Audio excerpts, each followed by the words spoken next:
Welcome back. So today we're going to talk about how the English language is really, really cool. You know why? Because this is a real sentence.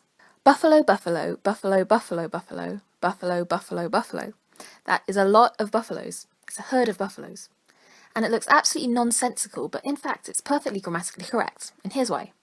This is an example of homophones and homonyms being used to create a lexically ambiguous sentence. This example, which has been used since 1972 by William J. Rappaport and later by Steven Pinker, omits that, or which, and punctuation. So it basically looks like an 8 times repetition of the same word. But let's break the sentence down. The adjective in this sentence is referring to the city of Buffalo in New York State. It acts as a noun adjunct. The noun in this sentence is referring to buffalo, the animal, and the verb in the sentence is quite a rare verb, to buffalo, meaning to confuse. So if you wanted to make this sentence a bit easier to understand, you could word it as the buffalo from Buffalo, who buffalo other buffalo from Buffalo, are buffaloed by buffalo from Buffalo. Or in a less buffalo-themed version, the bison from New York that are confused by other bison from New York are confused by bison from New York. And now buffalo doesn't even look like a real word anymore.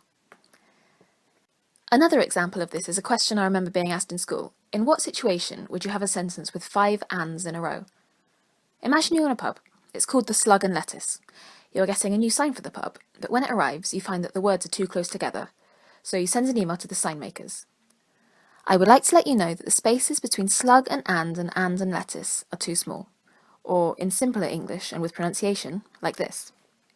This is in the same kind of ballpark as garden path sentences. That's sentences that lead you to believe one thing, switching the meaning at the end.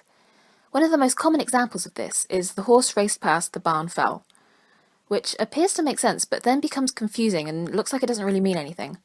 On first glance, you perceive the sentence as a statement about a horse racing past a barn. The horse raced past the barn. Then you're faced with the word fell, which just confuses everything. However, if we break it down, we can see that it is in fact grammatically correct.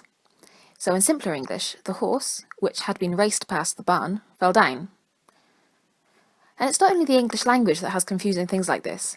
This sentence, in the Obijwe language native to Canada, translates as, we should fetch Anna, shouldn't we? Another example is this sentence in Mandarin Chinese, pronounced like this, which includes these 5 syllables, and emphasizes the importance of tonicity in Mandarin. That's having a high or low inflection, for example, on a sound. It translates as, mother is riding a horse, the horse is slow, mother scolds the horse. So, although it seems like something which is completely natural, language is full of things that can mess with your automatic language processing. I hope you enjoyed the video, thanks for watching, and don't forget to subscribe.